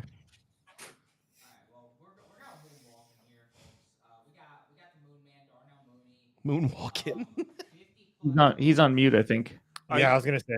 Yeah, I was on mute. He said Sorry, we're going folks. moonwalking. We're going moonwalking, folks. We got the Moon Man, 50-plus yards, 60-plus yards, 80-plus yards. We're unfolding another ladder. I really love this matchup for Darnell Mooney. We're even catching a bit of a discount, too, because he didn't even play the full game before the bye because he tweaked his hamstring a little bit. Don't worry. He's good. Practiced. We're good going into this one. Chargers live in too high. They're second in the NFL in too high frequency, and that is fantastic for us because Darnell Mooney is the king of too high on this Atlanta Falcons team. 37.9% air yard share, first on the team. 34% of the team yards, first on the team. 2.71 yards per out run, first on the team. I could go on for days and days. He's first on the team in everything against too high safeties. And if you look at how the books are pricing Mooney here, for him to record 3+ receptions is minus 650 on Bet365. Well, if you give Mooney receptions, he's going to make you money because with just 3+ receptions, he's over the main line. His last 21 of 27 games, averaging 70 yards per game. I mean, for Mooney to record 4+ receptions is minus 270 on Caesars. With 4+ receptions, he's at 60+ yards his last 17 to 27, averaging 72.3. And more recently, his last 6 to 7, averaging 81 yards per game. He's also hit 80+ yards his last 5 of 7. And we've got wide receivers putting up numbers against the Chargers right now. I mean, if you look at their last 5 games, they're allowing the 7th most yards per game and 4th most receptions per game to the receiver position. 7 different wide receivers have hit 60+ yards and 3 different wide receivers have hit 80+ yards during that span. I mean, Kyle has been alluding to it pretty much every week during his Chargers caps. We're starting to see that the Chargers pass defense is a little bit overvalued as they're starting to face some of the more premier quarterbacks in the league. They faced a bit of a weaker competition to start off the year. And I just think this is a spot where Darnell Mooney, based off that too high split, is really in a spot to pop off. So, I think Darnell Mooney is a really talented receiver. We didn't get to see it his first few years because of the the Luke Getsy, Justin Fields combination, but with Kirk Cousins, we're getting to see it here, and we're going to reap the benefits here with these prices. Yeah, that's something I've been saying about the Chargers. They've beat the quarterbacks they beat: Gardner Minshew, Bryce Young, Bo Nix, Spencer Rattler, Deshaun Watson, or that might have been Jameis Winston, Will Levis. When they actually played quarterbacks, they lost every single one of the games except the Joe Burrow one where they got cooked and they outscored them. But yeah, the Chargers every time they see a quarterback that can throw the ball, they usually lose this year. They played a lot of bad quarterbacks. Next game. They've played a ton of bad teams. They played if there was a shitty quarterback that started a game this year, they played the Chargers. It was like the Raiders from last year. Remember the Raiders defense down the stretch? Yeah. Yeah. I also think that Dahlman, the center for Atlanta back, is huge too, because when that offensive line is healthy, they're one of the better offensive lines in the football. That is key. All right. Bucs, Panthers. Interesting one. Steve, do you want to take the mic on this one? I will. It's more player props for me, but Panthers have looked better. I don't even know what to say. I don't even want to say it out loud, but Bryce Young has looked better. I don't know how or why, but we're seeing some of these quarterbacks like Levis and Bryce Young have to take a break in the middle of the season because they're struggling so bad. And then all of a sudden they come back and now they're playing good again. I don't know if we'll see, that from Trevor Lawrence. That was more of an injury related thing when he comes back, but on this one, I probably lean the Panthers +6, but I would not touch it. My best bets is the second leg of that outline parlay. Bucky Irving, 40+ rush yards. You pair that with Nico Collins, 60+ receiving yards. You get right around -110. I think I got just two, slam dunks in my opinion. Bucky Irving, just take him over his normal rushing yard line. Take him over his rush and receiving yards. He's the best running back on Tampa. We know that. Last 2 weeks, 12 and 13 carries for 73 and 87 yards versus San Fran and New York Giants, averaging 5.6 and 7.3 yards per carry. The crazy thing is he's averaging 5.4 yards per carry on the entire season. When he gets 9 or more carries, he has had 40 or more rush yards now in 7 of 8 games. His rush attempts line is set at 11.5. I fully expect 12+ carries here if they're smart. Facing a Carolina run defense, we know is awful. Even though Prop Beaver told you they were really good last week and they're going to shut down the Chiefs defense, they are just not a good defense at all.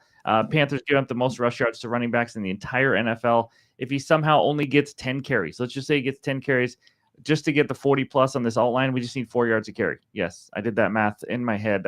It was tough. But if you watch Bucky, we know he's explosive. Rashad White's been used out of the backfield. I like his original line. I think it's 55.5 right now. He also is used in the passing game a little bit. So I like that alt line parlay. And then Mike Evans touchdown. He scored a touchdown in 4 of 8 games. This will be his second game back. He only played, 60% of snaps last week. I expect more in this one. He does have 6 total touchdowns in the 8 games this year. He's facing, obviously, a terrible Panthers defense. He has 11 touchdowns in 19 games versus Carolina in his career. Absolutely owns them. I see a lot of touchdown chances for the Bucs. I think this is kind of a higher scoring game. Evans touchdown and then that Bucky Irving. Again, if you just want to take his original line, you can, but I think he has a big game here. I wanted to do it. I wanted to, but I couldn't quite do it. The bet I placed in this game is the over at 46.5. And no question, you're right. The Panthers are playing much better. I mean, the last 3 weeks, they're 2-1. Their only loss was a nail-biter to Mahomes, where Mahomes kicked a game-winning field goal to beat him.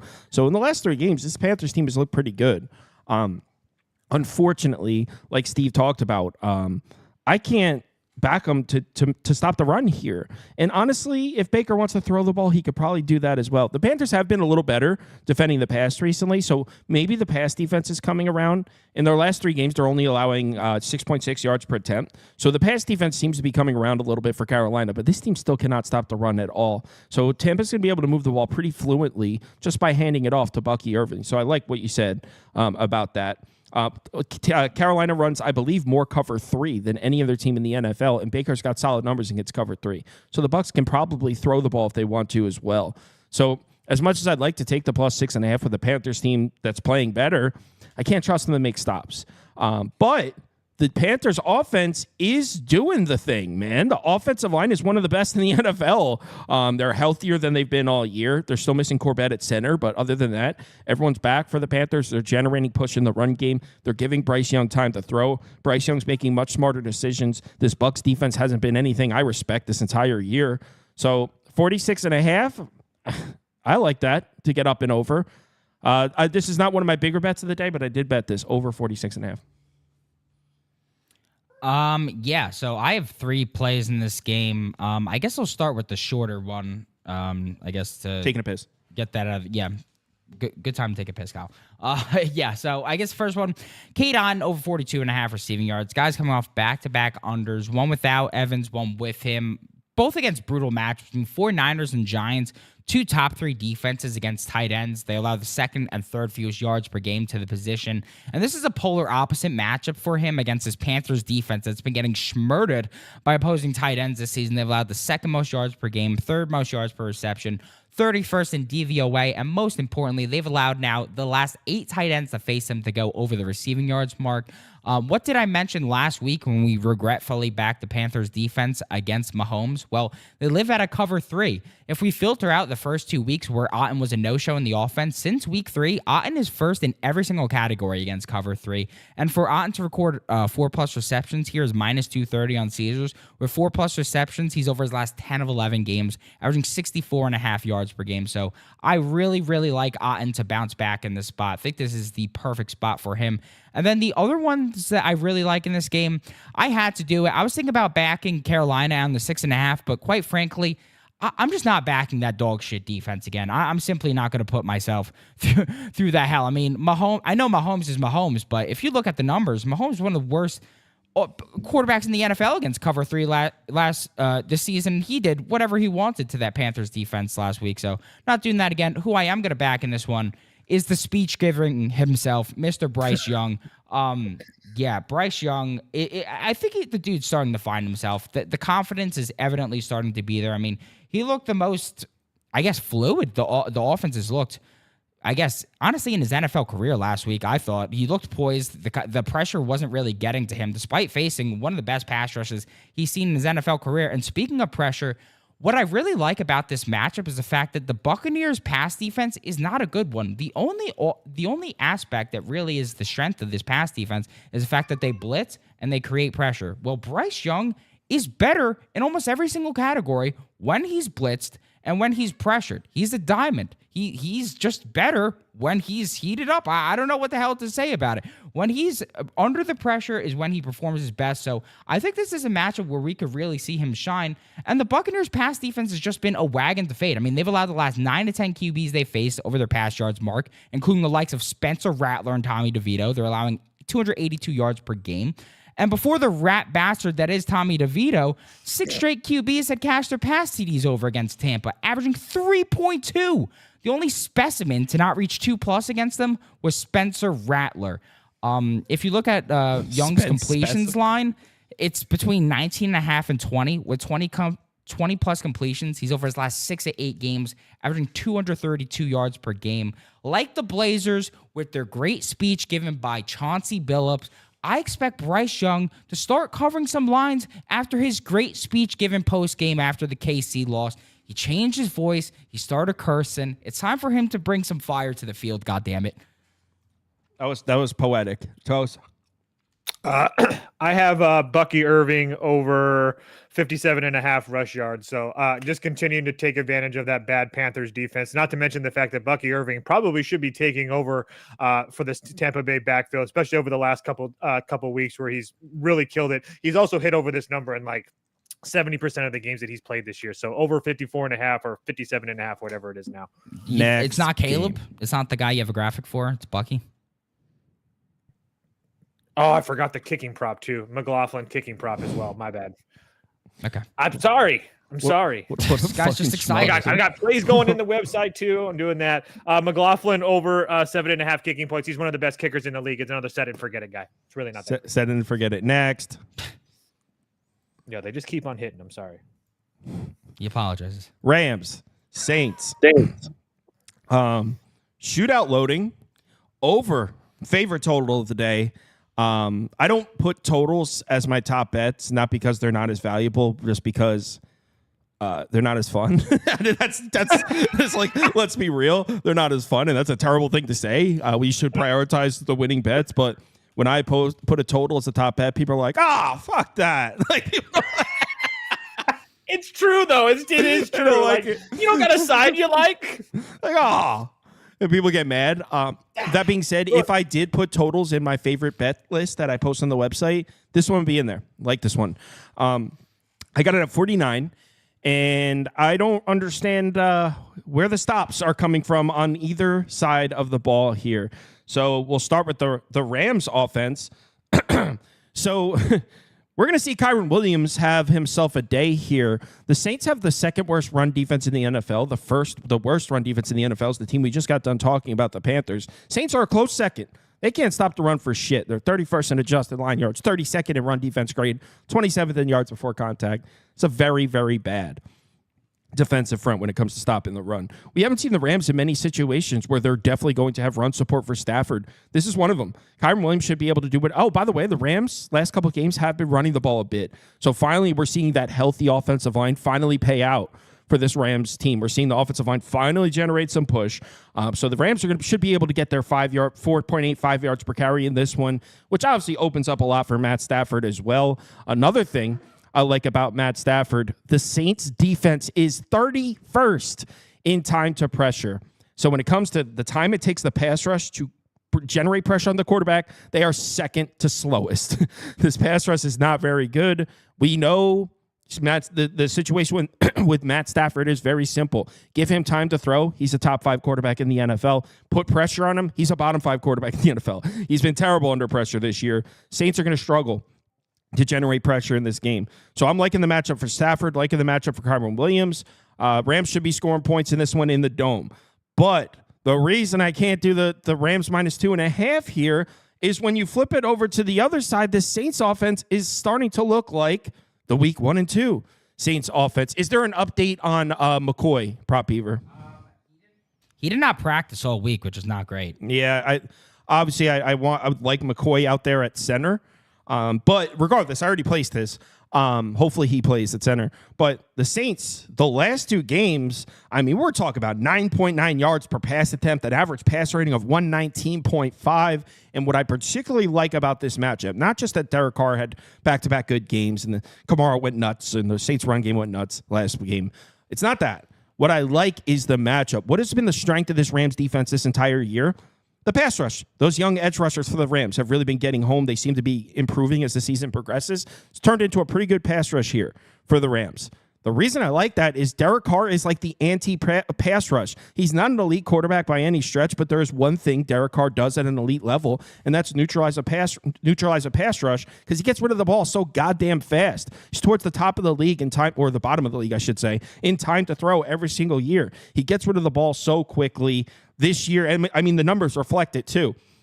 This year, Derek Carr leads the NFL in pressure to sack rate. He doesn't take sacks because he gets rid of the ball. When pressured, he's 7th in yards per attempt, 6th in pass rating, 5th in turnover-worthy play rate. Excellent when pressured. If there's one thing you can count on Derek Carr to do, it's handle a pass rush because he gets rid of the ball. So I like the matchup for Derek Carr. Also, the Saints, nothing but zone blocking. Second most zone blocking schemes in the NFL. Plays directly into the weakness of the Rams defense. They're 25th in yards per carry allowed, 28th in success rate against zone blocking schemes. Points, ladder it, shootout. Wow. You just made me question things. This is so my first best bet in this game is the Rams -2.5. After listening to Kyle, if you want to go with the over, I completely understand. Don't let him talk you off. That's the right side. It's not even a question. The Rams. Thank you. I'm rooting Saints now just because you were an arrogant prick about that, Tones. Go ahead. Just in spite. But the Saints defense, he just mentioned a lot of the numbers. They're still atrocious. They're 2-0 under new interim head coach right now. I'm not buying it. They won the turnover battle, one of them 3-0. Got a little lucky. Even they've given up a total of 682 yards in the last 2 games to Winston and Cousins. And obviously, we know with Cooper Kupp and Puka Nacua healthy, Matthew Stafford, he averages like 300 pass yards a game. They're going to move it. And just like he said, the Rams have shown signs of life. Kyren ran for a combined 158 yards and 31 carries. 5.1 yards per carry versus New England and Philly. They have run the ball again. Finally, if they run the ball and have these 2 receivers healthy, they are going to score a ton of points. You could just take Rams team total over also. What Kyle said worries me a little bit. I do think the Rams can get pressure, but obviously Derek Carr getting rid of the ball Hurts, but he also doesn't have Shaheed, doesn't have Olave, but he'll find guys. I'll tell you one of those guys here in just a little bit. But the question here is, can the Rams slow down the Saints game, the run game? That's going to be what it is. They got demolished by Saquon last week. Obviously, Saquon is a different animal. I think they somehow find ways to make adjustments, bounce back, and just slow it down enough. Again, I just need a field goal win here. It was Taysom Hill last game that tore up the Browns, 138 rush yards and only 7 carries. They couldn't tackle. They couldn't get off blocks. They couldn't do anything. I think the Rams do play better here. So I think the key here, if you are on the Rams side, is you want them to get out to a lead a little bit. You want to force Derek Carr have to beat you and not just have them control the run game and all that kind of stuff. So, I'm hoping the Rams can actually get in here. The Rams were, 4-1 before they just got crushed. So they are a good team. They're a healthier team now. I like the Rams to just win by a field goal, kind of put the Saints back down to earth. And then my second bet, I took its original line. He's also the first leg of my ladder parlay this weekend. Taysom Hill over 28.5 receiving yards at -113 on FanDuel. I saw this firsthand when I bet the Browns money line. Taysom Hill absolutely dominated. But let's talk the last 3 games for Taysom Hill. Again, remember they fired the head coach.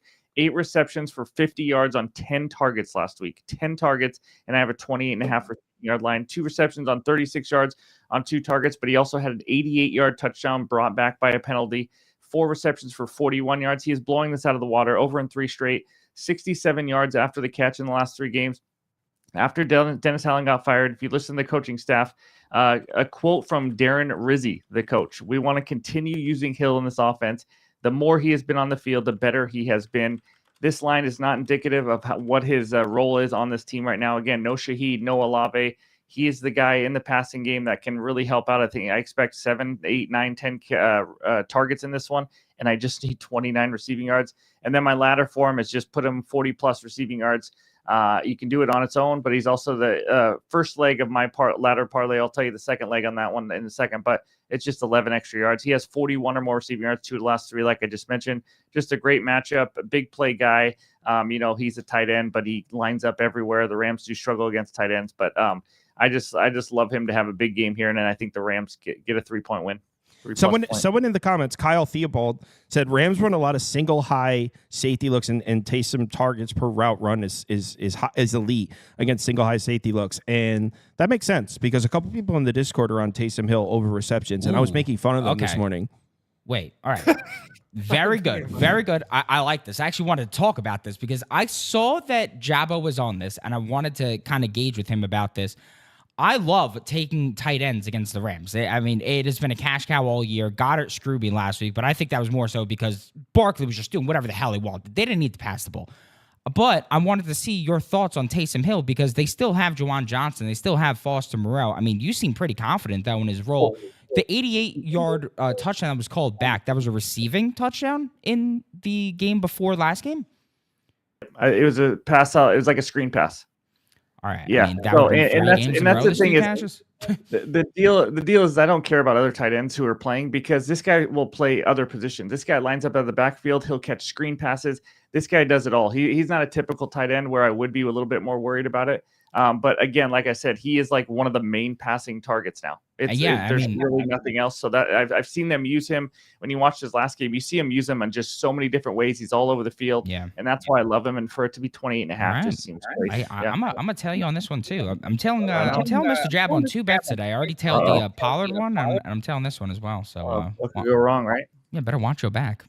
All right. So I got in this one, I got Matthew Stafford over passing yards. One with the ladder on this one as well. Kyle was mentioning that Kyron Williams is going to have a field day, but I think it's being a bit underrated that Matthew Stafford in the pass game should also have no issue racking up the stats in this one. The Saints defense has been a cash cow to fade for opposing quarterbacks. They've allowed 8 of 10 quarterbacks since week 2 over their mark, averaging 280 yards per game. The 2 who didn't go over their mark were Bryce Young and Bo Nix in a game where Cortland Sutton had 0 yards. I mean, do you see what Cortland Sutton's doing weekly? That was a complete and utter anomaly.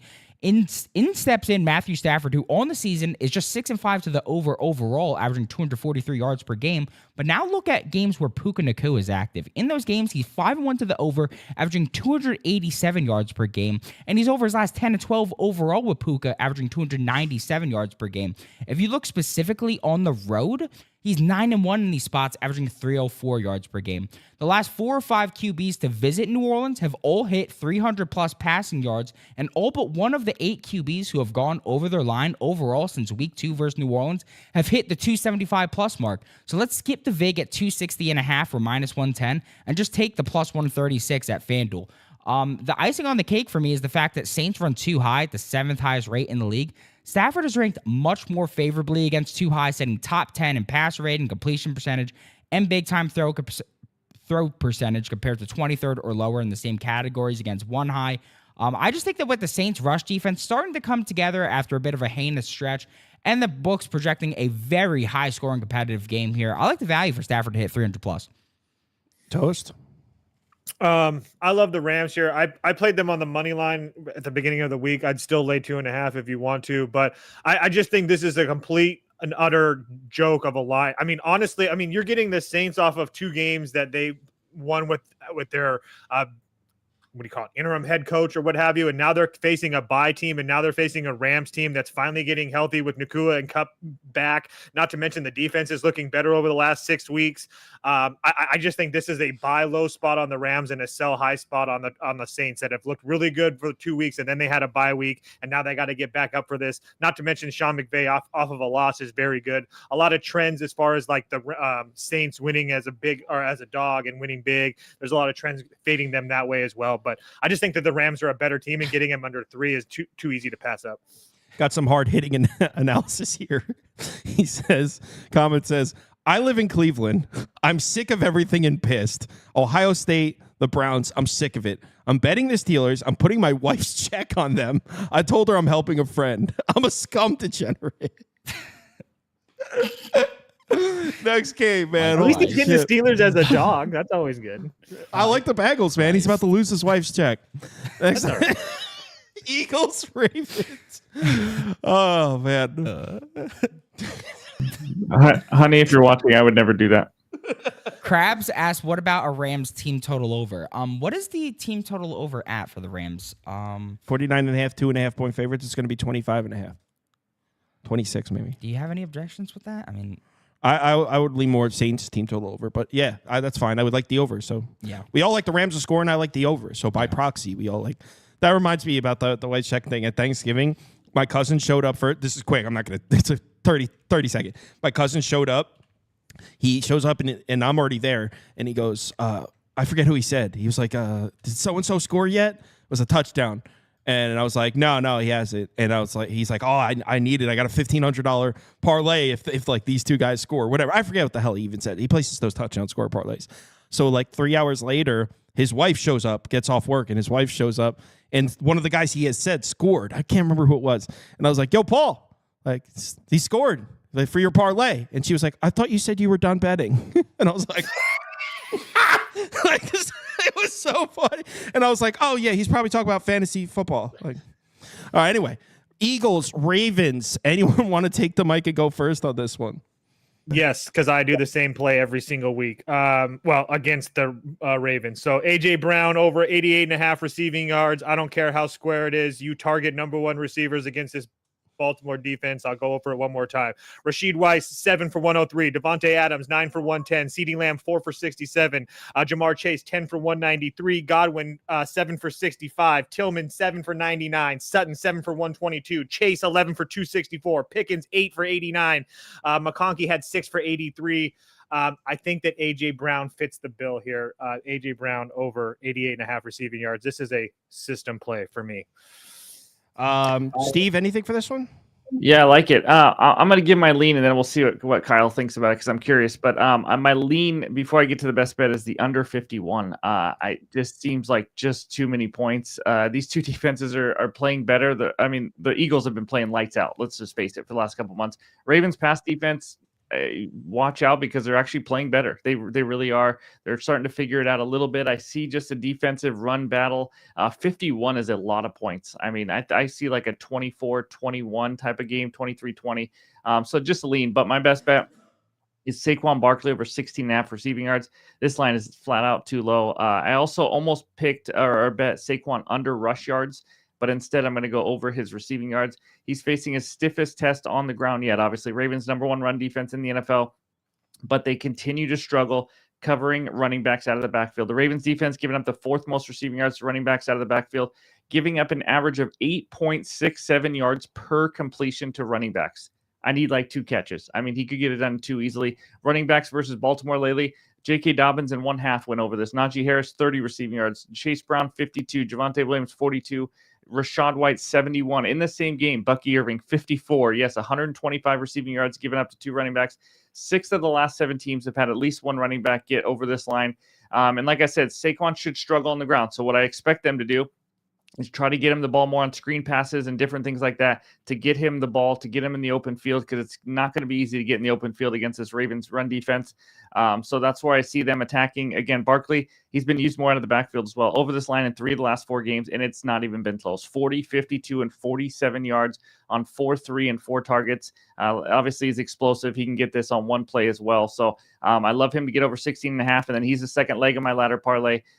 With 25 plus receiving yards. You could go to 30 as well if you want. But like I said, he's just being used much more. I love this one. Along with the Taysom Hill one, it was like +5. I forgot what it was. +540, +550. You put those 2 together just to add a few more yards onto each. I just absolutely love it. I think Saquon has a good game receiving, but yeah, curious to see what you guys think on his rushing prop, because it's like 90 something or right around 90, I believe. In this one, and that's a high number against the Ravens run defense. Well, you called my bet. I'm on the under. Yeah. I will say I placed this one early in the week. Since I have placed it, Darius Slay has been ruled out. Kyle Van Noy looks like he's not going to play. Roquan Smith's a little banged up. I think he's playing, though. So a couple injury updates didn't break my way in terms of an under. There should be a graphic, by the way. I played first half under 25.5. Eagles 9-2 to the first half under this year. It's another set and forget it play. Yeah. I remember you talk about that. So yeah, I'm on the under. In my opinion, we got 2 offenses, and the story of the Eagles offensively is they haven't played a decent defense, and Eagles fans got pissed off when I shared this in the video. But like, let's be real here. Hold on, let me find it. Damn it, where is it? Here it is. Found it. 1 second, let me blow it up. All right, ready?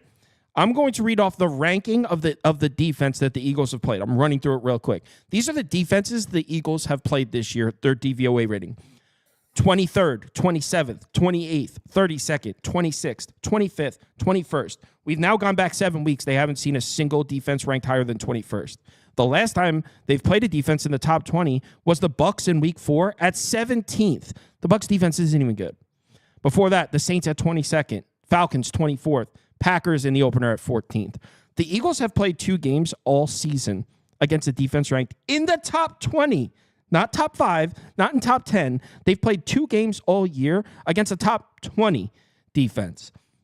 So this Ravens defense, who's the best run defense in the NFL, is going to be the hugest of wake-up calls for Philadelphia, who's going to hand the ball off and all of a sudden be like, oh, shit, we don't even know what it's like to not be able to get 5 yards per carry. They haven't even been in anything close to that. The best run defense in the NFL, the Eagles have been running the ball on the Saints, the Bucs, like the worst defenses in the league, the Cowboys, the Giants, the Commanders, the worst run defenses in the league. Now they're on the road against the best. So we're going to see Jalen Hurts put in a spot we haven't seen him put in for most of this year, a spot where he doesn't have run support. A spot where he's going to have to make plays with his arm. And before you think I'm shitting on the Eagles, I kind of feel the same exact thing about the other side, who's going to go through something similar. The Eagles have also been playing great defense against the run. The Eagles' pass rush has gotten red hot. We know Lamar Jackson holds onto the ball longer than any other team in the NFL.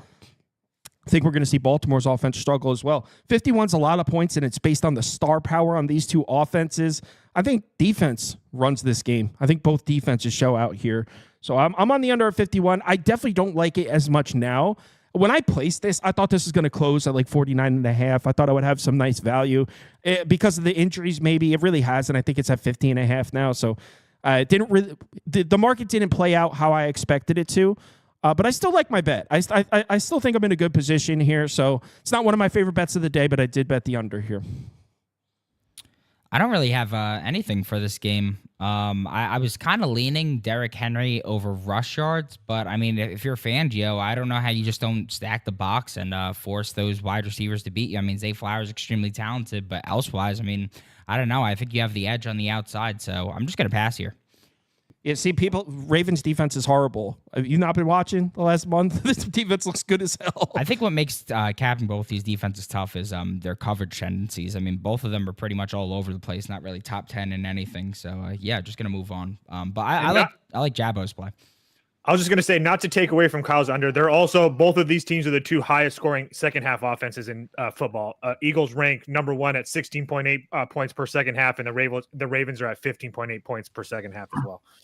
Also, to go with that real quick, Ravens 11-4 straight up in the second half, just to go with what Toast was saying. They're like minus 130 on the second half money line if you like betting those kind of things. But next up, we got 49ers, Bills, Sunday Night Football. You want to talk about a tough one here.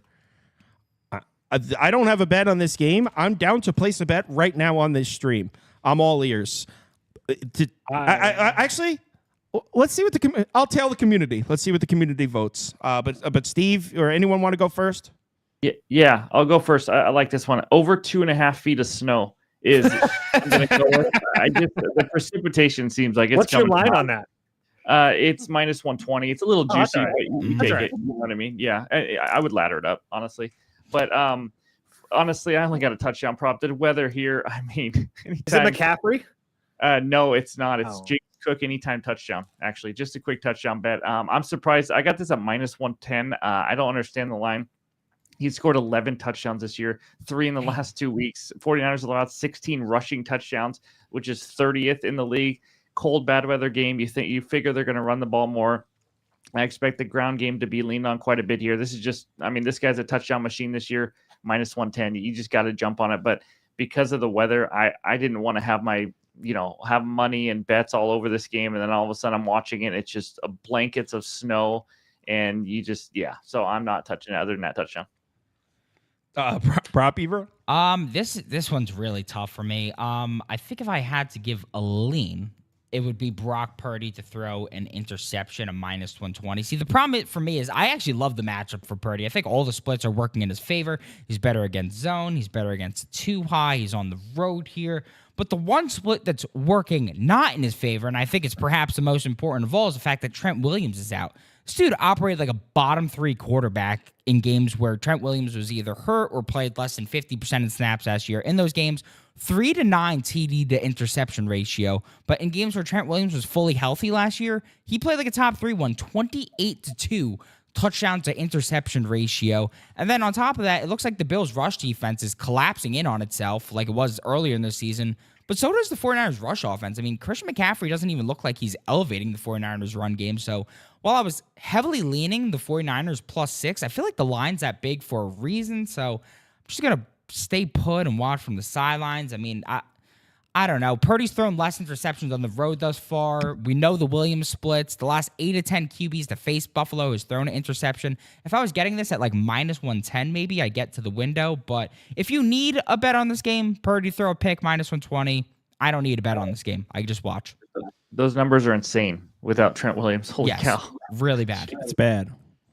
Man, I don't freaking know. Toast, what do you got? I played Christian McCaffrey anytime touchdown. Why? Because our friend Lindy of our show said it's his favorite bet of the week. So I tailed. Lindy said that? I know that.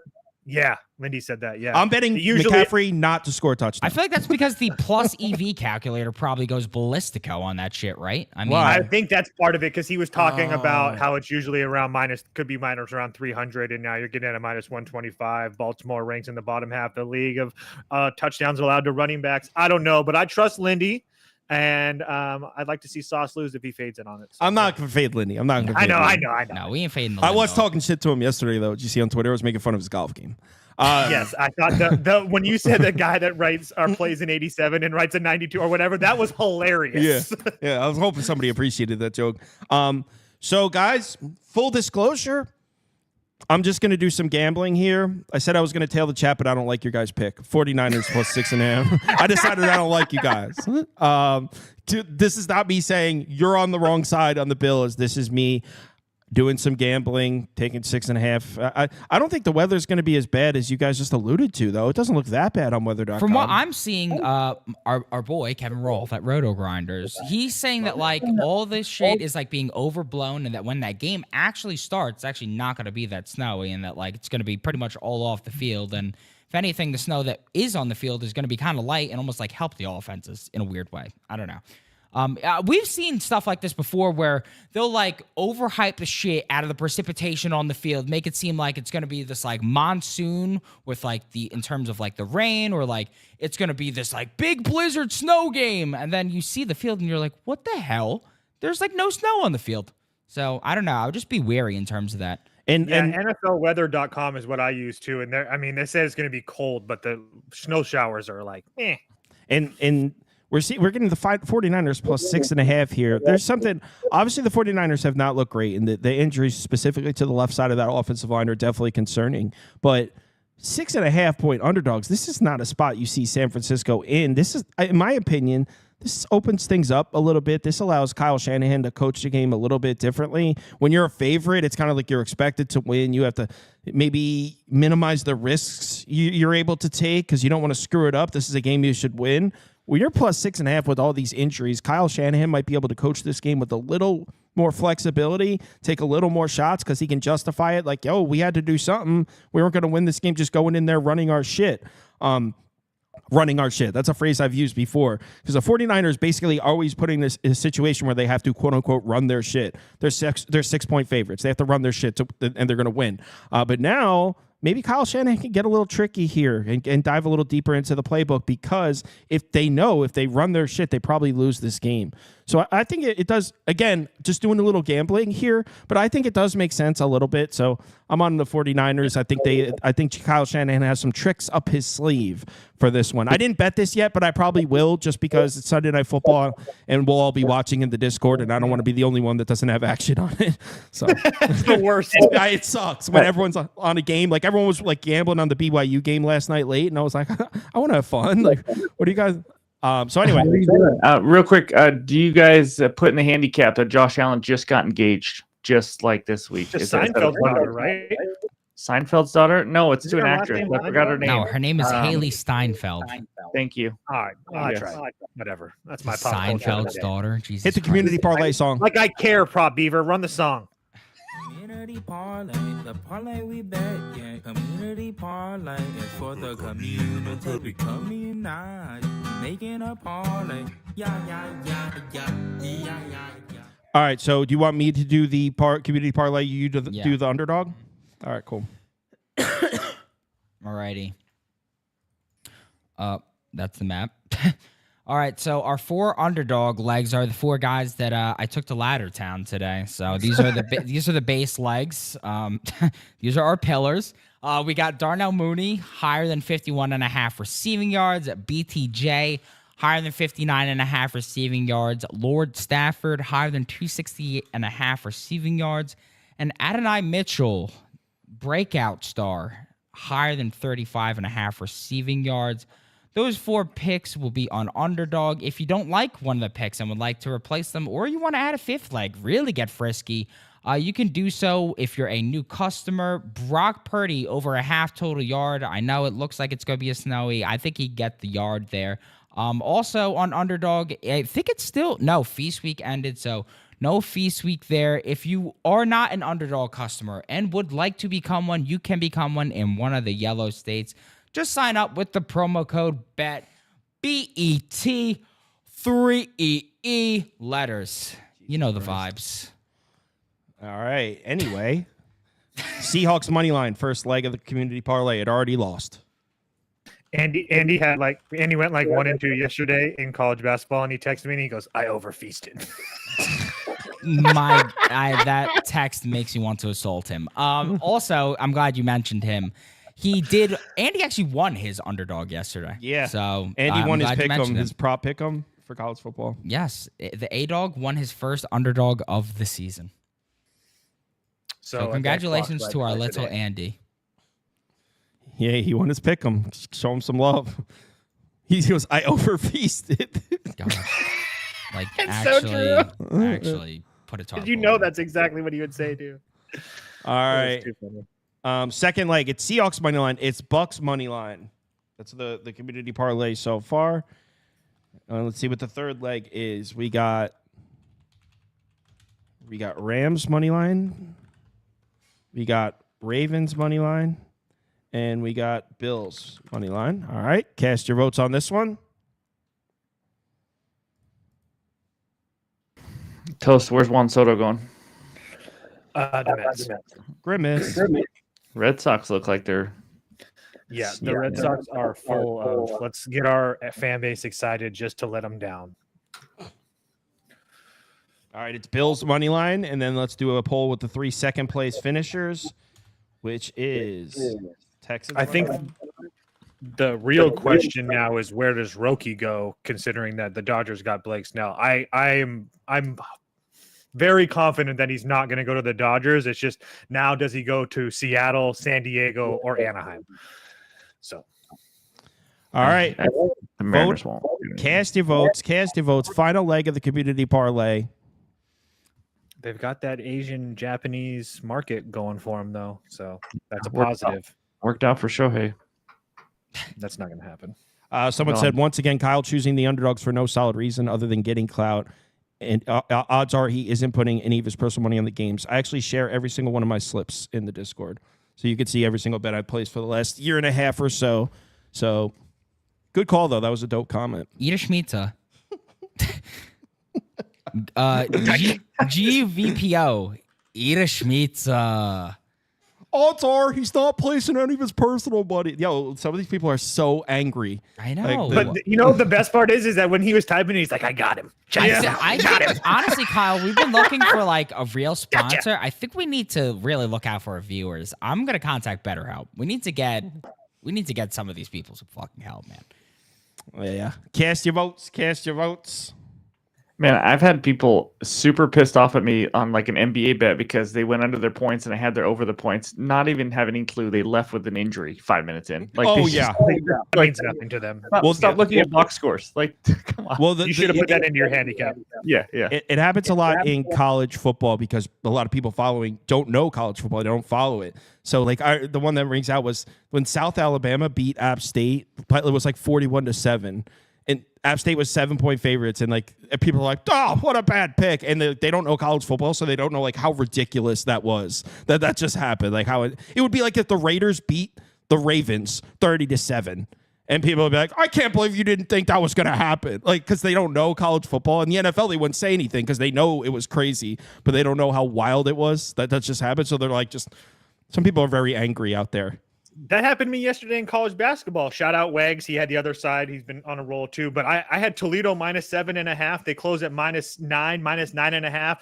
Oakland hadn't had a Division I all year. Oakland won by 30 on Toledo's home floor. All right. 30. What do we have on? Is it plus 461? The community parlay today. Seahawks money line, Bucs money line, Bills money line, Texans money line, plus 461. Thanks, everyone, for watching. We had like 4,600 people in here. Insane. Thank all of you.